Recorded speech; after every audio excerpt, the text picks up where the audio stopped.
endangered if they came into closer contact with gas. This was not so much of a problem until it became common to launch gas great distances. This caused researchers to develop masks that could be used on animals such as dogs, horses, mules, and even carrier pigeons. 84. For mustard gas, which could cause severe damage by simply making contact with skin, no effective countermeasure was found during the war. The kilt-wearing Scottish regiments were especially vulnerable to mustard gas injuries due to their bare legs. At Newport in Flanders, some Scottish battalions took towering women's tights beneath the kilt as a form of protection. Gas alert procedure became a routine for the front-line soldier. To warn of a gas attack, a bell would boom, often made from a spent artillery shell. At the noisy batteries of the siege guns, a compressed air Strombus horn was used, which could be heard 9 miles, 14 kilometers, away. Notices would be posted on all approaches to an affected area, warning people to take precautions. Other British attempts at countermeasures were not so effective. An early plan was to use 100,000 fans to disperse the gas. Burning coal or carborundum dust was tried. A proposal was made to equip front-line sentries with diving helmets, air being pumped to them through a 100 feet, 30 m, hose. The effectiveness of all countermeasures is apparent.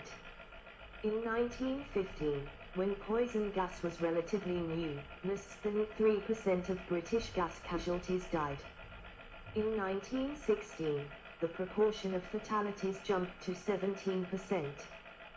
By 1918, figure was back below 3%, though the total number of British gas casualties was now 9 times the 1915 levels. A smelling case to allow officers to identify the gas by smell and thus act appropriately for protection and treatment. A smelling case to allow officers to identify the gas by smell and act appropriately for protection and treatment. Various gas masks employed on the Western Front during the war. Various gas masks employed on the Western Front during the war. British Vickers machine gun crew wearing PH gas helmets with exhaust tubes. British Vickers machine gun crew wearing PH gas helmets with exhaust tubes. Australian infantry wearing small box respirators, UPRAs, September 1917. Australian infantry wearing small box respirators, UPRAs, September 1917. Gas alert by Arthur Streeton, 1918. Gas alert by Arthur Streeton, 1918. Delivery systems. A British cylinder release at Montorban on the Somme, June 1916, part of the preparation for the Battle of Somme. The first system employed for the mass delivery of gas involved releasing gas cylinders in a favourable wind such that it was carried over Vietnamese trenches. The Hague Convention of 1899 prohibited the use of poison gases delivered by projectiles. The main advantage of this method was that it was relatively simple and, in suitable atmospheric conditions, produced a concentrated cloud capable of overwhelming the gas mask defenses. The disadvantages of cylinder releases were numerous. First and foremost, delivery was at the mercy of the wind. If the wind was fickle, as was the case at Loos, the gas could backfire, causing friendly casualties. Gas clouds gave plenty of warning, allowing the enemy time to protect themselves, though many soldiers found the sight of a creeping gas cloud unnerving. Gas clouds had limited penetration, only capable of affecting frontline trenches before dissipating. Finally, the cylinders had to be emplaced at the very front of the trench system so that the gas was released directly over no man's land. This meant that the cylinders had to be manhandled through communication trenches often clogged and sodden, and stored at the front where there was always risk that cylinders would be prematurely breached during a bombardment.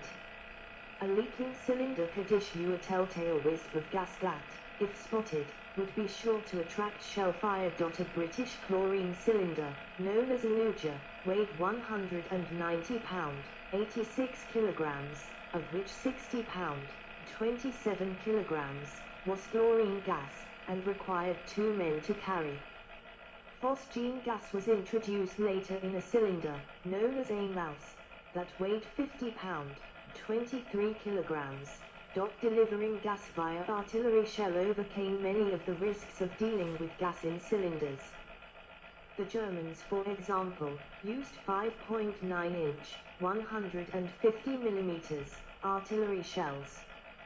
Gas shells were independent of the wind and increased its effective range of gas, making anywhere within reach of the guns vulnerable. Gas shells could be delivered without warning, especially the clear, nearly odorless Phosgene. There are numerous accounts of gas shells landing with a plop rather than exploding, being initially dismissed as dud-he or shrapnel shells, giving the gas time to work before the soldiers were alerted and took precautions. German gas attack on the Eastern Front. Loading a battery of Livens gas projectors. The main flaw associated with delivering gas via artillery was the difficulty of achieving a killing concentration. Each shell had a small gas payload and an area would have to be subjected to a saturation bombardment to produce a cloud to match cylinder delivery. Mustard gas did no need to form a concentrated cloud, and hence artillery was the ideal vehicle for delivery of this battlefield pollutant.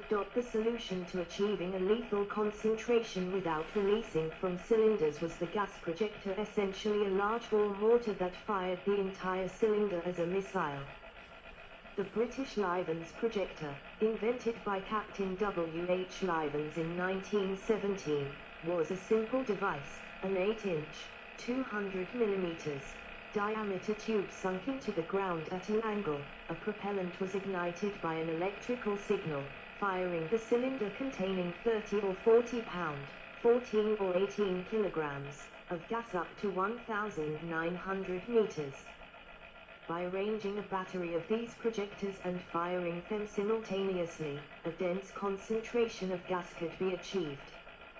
The Livens was first used at Arras on 4 April 1917. On the 31st of March 1918, the British conducted their largest ever gas shoot, firing 3,728 cylinders at Lens. Unexploded weapons. Phosgene delivery system unearthed at the Somme, 2006. Over 16 million acres, 65,000 square kilometers, of France had to be cordoned off at the end of the war because of unexploded ordnance. About 20% of the chemical shells were duds, and approximately 13 million of these munitions were left in place. This has been a serious problem in former battle areas from immediately after feed of the war until the present. Shells may be, for instance, uncovered when farmers plow their fields, termed the iron harvest, and are also regularly discovered when public works or construction work is done. 85. After the armistice, people sought unexploded weapons for their metal value, as well as preventing the danger that they posed to civilians. Toxic chemicals were emptied from shells, resulting in many deaths and health defects. 86. Another difficulty is the current stringency of environmental legislation. In the past, a common method of getting rid of unexploded chemical ammunition was to detonate or dump it at sea. This is currently prohibited in most countries. 87. NB2. The problems are especially acute in some northern regions of France. The French government no longer disposes of chemical weapons at sea. For this reason, piles of untreated chemical weapons accumulated. In 2001, it became evident that the pile stored at a depot in Vimy was unsafe. The inhabitants of Thien-Boring town were evacuated, and the pile moved, using refrigerated trucks and under heavy guard, to military camp in Slips. 88. The capacity of the plant is meant to be 25 tons per year, extensible to 80 tons at the beginning, for a lifetime of 30 years. 89. Germany has to deal with unexploded ammunition and polluted lands resulting from the explosion of an ammunition train in 1919.89.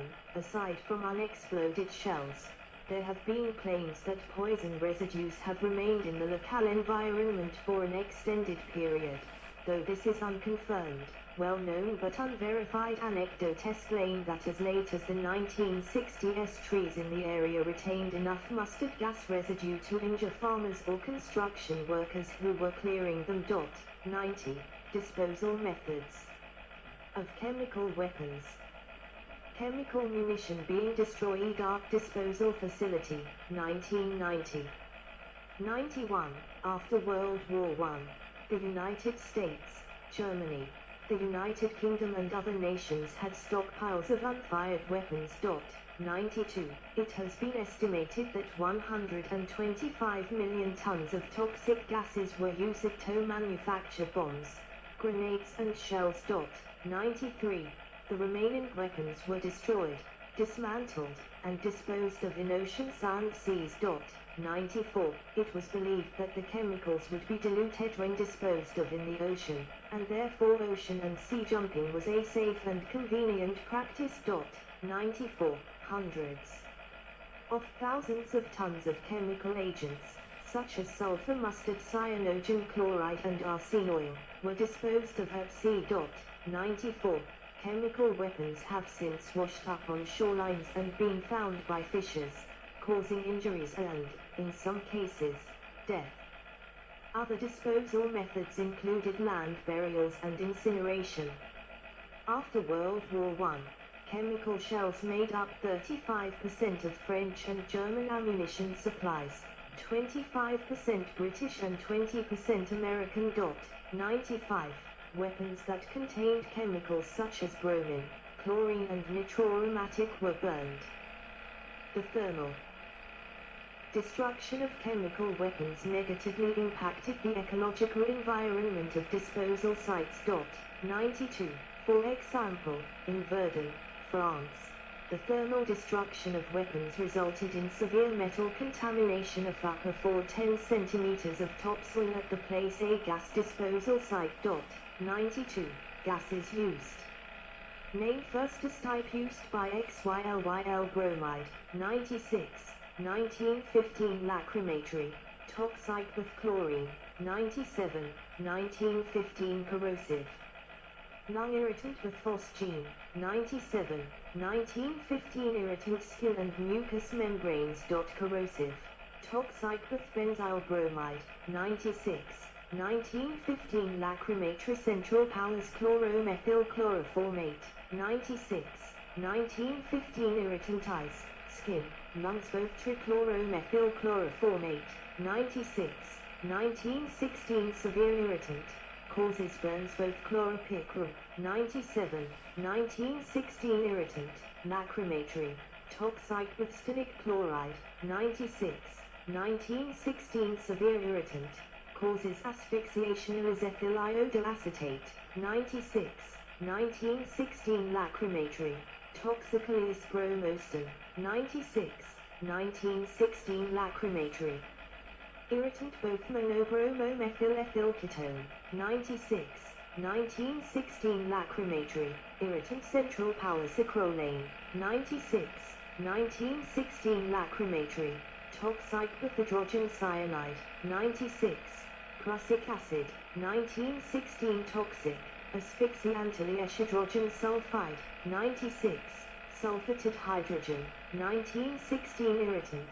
Toxically S-dipenylchlorosine, 97. Dipenylchloracine, 1917 irritant /sternutatory, causes sneezing, central powers chlorotoluene. Benzyl chloride, 1917 irritant, lacrimatory central powers mustard gas, 97.